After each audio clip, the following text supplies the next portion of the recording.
देखिए, साल जाते जाते ना ढेर सारी मुसीबतें ले जाए ऐसी हम उम्मीद कर रहे हैं, लेकिन देखिए every negative thing has a positive side to it. और पॉजिटिव साइड ये है कि कुछ यादें हैं जो हमें मुस्कुराने की वजह देती ही हैं। फॉर इंस्टेंस एक याद हम भी मनाएंगे, ईयर एंड हो रहा है तो चलिए ऐसे में बात करते हैं नवाजुद्दीन सिद्दीकी के साथ। लिमिटलेस बातें, एकदम एबीपी न्यूज की तरह, बी लिमिटलेस।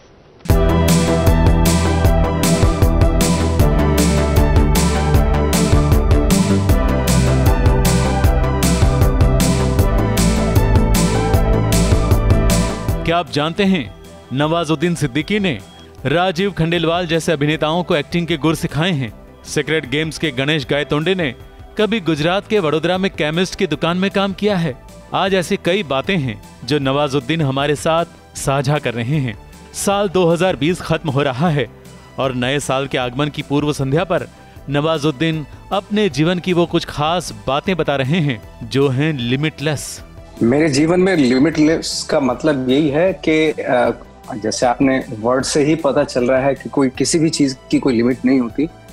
और जैसे अक्सर हम मान लेते हैं कि भाई हाँ, अब मैं यहाँ तक पहुँच चुका हूँ और मैं बन गया हूँ या मैं कंप्लीट हो गया हूँ। कंप्लीट कभी नहीं होते, वो अनलिमिटेड होती हर चीज़।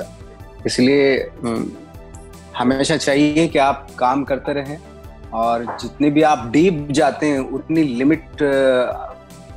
उतनी अनलिमिटेड चीजें, हीरे जवाहरात आपको मिलते हैं।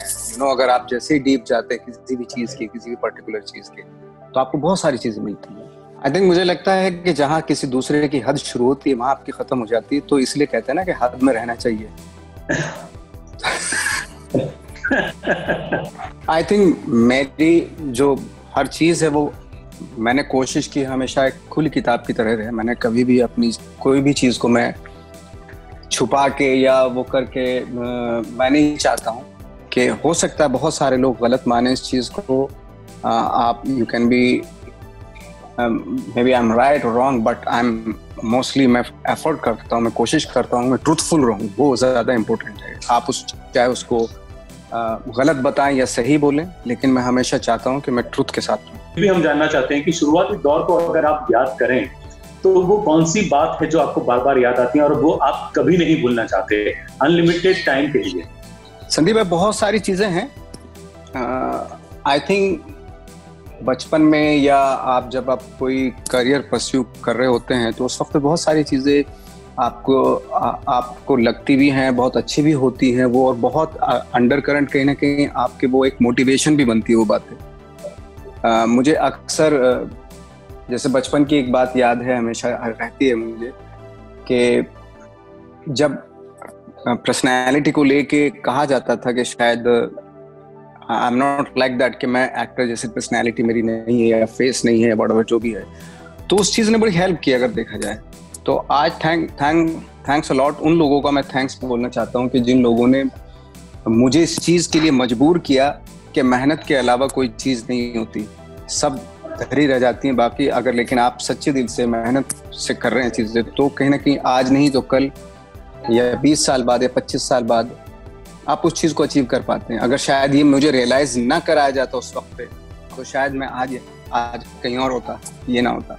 और लाइफ में ऑफकोर्स अगर चैलेंज ना हो और ये इस तरह के कोई बातें ना करें आपके बारे में, तो आप शायद इतना डिसिप्लिन्ड होकर या मेहनत करके अपने काम में नहीं लगेंगे। कहीं ना कहीं आप हर्ट होते हैं जब आपको कहा जाता है कि भाई आप उस लायक नहीं हैं, तो लेकिन एट द सेम टाइम एक चैलेंज भी मिलता है आपको, और वही चैलेंज आपका पूरी लाइफ का एक मोटिवेशन भी दे जाता है आपको। तो उस वक्त जो मेरे बचपन में इस तरह की जो बातें हुई, या जब हम लोग सोच रहे थे इस फील्ड में आने की, तो बहुत सारे लोगों ने बातें की। आई थिंक आज मुझे लगता है कि वो सही था, उन्होंने सही एक मोटिवेशन दिया, सही चैलेंज दिया मुझे, जिसकी वजह से ये चीजें हो पाई। तो ऐसा कौन सा चैलेंज है जो आपको लगता है कि ये अनलिमिटेड टाइम तक चलता ही रहेगा अपने साथ?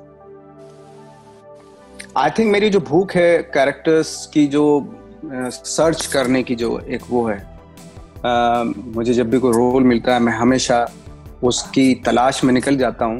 तलाश इन द सेंस अपने खुद के सेल्फ में निकल जाता हूँ, क्योंकि क्या कहते हैं ना कि इंसान की पर्सनैलिटी में, एक इंसान में हजारों इंसान रहते हैं।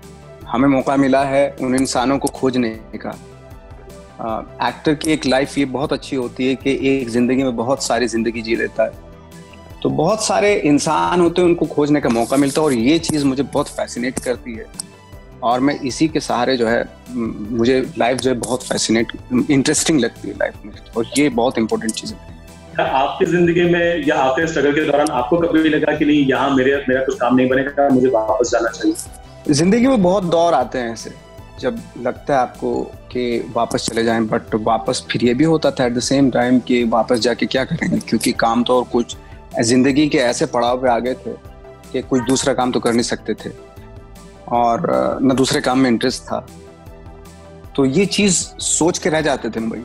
फिर यही हुआ कि जो भी है, जीना मरना सब कुछ यही है, मुंबई में रहेगा, मिले ना मिले थोड़ा बहुत जो भी मिलता रहेगा उसी में खुश रहेंगे।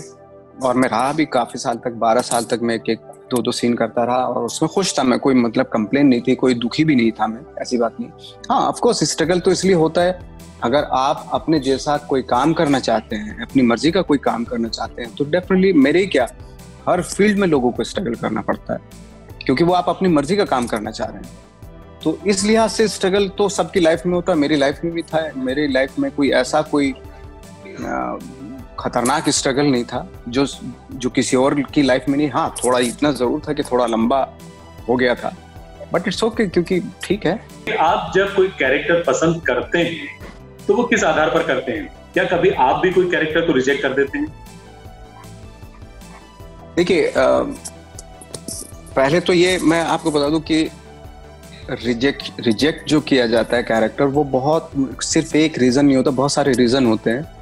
और मेरी जो पसंद है, मैं कभी भी आइडियलिस्टिक कैरेक्टर पे इतना बिलीव नहीं करता हूँ। मैं नॉन आइडियलिस्टिक जो कैरेक्टर होते हैं उस पर मेरे ज़्यादा फोकस होता है। इट मीन्स कि जो लोग बोलते हैं ना कि ये कैरेक्टर एक हीरो का कैरेक्टर है और इसमें कोई गलतियाँ नहीं है, मुझे उस तरह के कैरेक्टर में बिल्कुल भी इंटरेस्ट नहीं है। मैं वो किरदार करना चाहता हूँ अपनी लाइफ में जिनमें कुछ गलतियाँ भी हों, जिनमें कुछ अच्छाइयाँ भी हों, जो इंसान के बहुत करीब होते हैं। इंसान वैसा ही होता है कि कुछ अच्छाइयाँ भी होती हैं, उनमें कुछ बुराइयाँ भी होती हैं। वो कैरेक्टर मुझे बहुत भाते हैं, भले ही आप उनको ग्रे शेड्स कैरेक्टर के हैं, लेकिन मैं उसी की तरफदारी ज़्यादा करता हूँ और मैं उसी को पसंद करता हूँ। आपका ड्रीम रोल हो गया है, आपने निभा लिया है या अभी भी बाकी? संदीप भाई, फ्रेंकली स्पीकिंग, मैंने कभी शुरू में होता था ऐसा कि मेरा ड्रीम रोल ऐसे ऐसे होते थे, बट फाइनली जब थोड़ा सा एक्सपीरियंस हुआ, मैंने रियलाइज़ किया कि किसी भी रोल को ड्रीम नहीं करना चाहिए। ड्रीम रोल नहीं होना चाहिए आपका। वो इस वजह से कि अगर आप एक पर्टिकुलर रोल को ड्रीम करने लगते हैं और मिल आपको कोई दूसरा रोल जाता है, तो पता चला कि जो ड्रीम किया है उसके ग्लिम्सेस आने लगते हैं आपके दूसरे रोल में, जो ज़रूरत नहीं थी उसकी। तो इसलिए मैं थोड़ा इस चीज़ से बचने लगा कि कोई भी रोल को ड्रीम रोल मत रखो अपने दिमाग में, नहीं तो उसके क्या बहुत ही लिमिटेशन और ग्रोथ रुकने के चांसेस बहुत रह जाते हैं। आपने ट्रेनिंग भी दी है एक्टर्स की कुछ लोगों को, राइट? किन किन लोगों को दी है ट्रेनिंग आपने? शुरू में था जब काम वाम नहीं होता था मेरे पास, तब मैंने कुछ एक एक्टर जैसे वर्कशॉप करने चले जाते थे हम लोग। चूंकि NSD से थे इसलिए लोग बुला लेते थे कि भाई शायद जानते हैं, ट्रेंड एक्टर हैं। तो राजीव खंडेलवाल थे, उनमें कुछ 1-2-4 दिन के लिए, फिर रणवीर सिंह को भी किया। तो इतना फिर मैं बिजी हो गया था। फिर मैंने अपने मेरे दोस्त थे वो, उन्होंने आके ट्रेन किया हम लोगों को। तो ये इस तरह चलता रहता था कि काम वाम कुछ होता नहीं था, तो इस लिहाज से करना पड़ता था। जी, तो क्या लगता है आपका कौन सा स्टूडेंट सबसे अच्छा कर रहा है आजकल? मैं कोई ऐसा टीचर, फ्रैंकली स्पीकिंग, मैं कोई टीचर नहीं था, बट चूंकि पैसा मिल जाता था उसमें थोड़ा बहुत, और मतलब एज ए टीचर मैं नहीं काम करता था, एज ए फ्रेंड। हम लोगों का जैसे वर्कशॉप होता है, हम लोग एज ए फ्रेंड काम करते हैं, शेयर करते हैं कि आपकी क्या प्रॉब्लम है, मुझे क्या लगता है मेरी प्रॉब्लम ये है। मैं खुद भी इवन आज भी अगर मुझे ज़रूरत हो, कभी कभी मुझे ज़रूरत महसूस होती है कि मुझे अगेन फिर से ट्रेनिंग स्कूल में जाना चाहिए या 1-2 महीने की वर्कशॉप करनी चाहिए, ताकि जो कुछ कमियां हैं उसको मैं पूरी कर सकूं वापस से फिर से। हम आपको आगे बहुत जल्द कहाँ देखेंगे? मैं बहुत जल्द, अभी मेरी कुछ आई थिंक मेरी एक फिल्म आने वाली है, नो लैंड्समैन, और मोस्टली वो फेस्टिवल की फिल्म है। आई होप कि वो जितने भी बड़े फेस्टिवल उनको कवर करे, ऐसा हम होप कर रहे हैं। फिल्में कुछ शुरू होने वाली जनवरी से मैं संगीन कर रहा हूँ, उसके बाद एक दूसरी फिल्म है, उसके बाद फिर तीसरी फिल्म है। तो ये जो नेक्स्ट ईयर है ये तो बहुत ही हैक्टिक है मेरे लिए अगर देखा जाए। नवाजुद्दीन एक बहुत ही अच्छे मेथड एक्टर माने जाते हैं। देश विदेश में अपना नाम कमा चुके नवाजुद्दीन की ये लिमिटलेस जर्नी अभी भी जारी है। उनकी बातों से ये जाहिर होता है कि वो कुछ ऐसा करने में ज्यादा रुचि दिखाते हैं जो चैलेंजिंग हो। दूसरों के लिए जो काम कठिन हो उसे नवाजुद्दीन आसान बना देते हैं।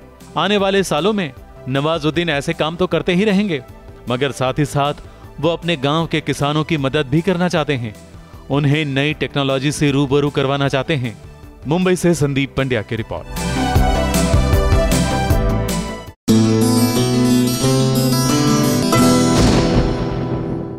ये है एबीपी न्यूज।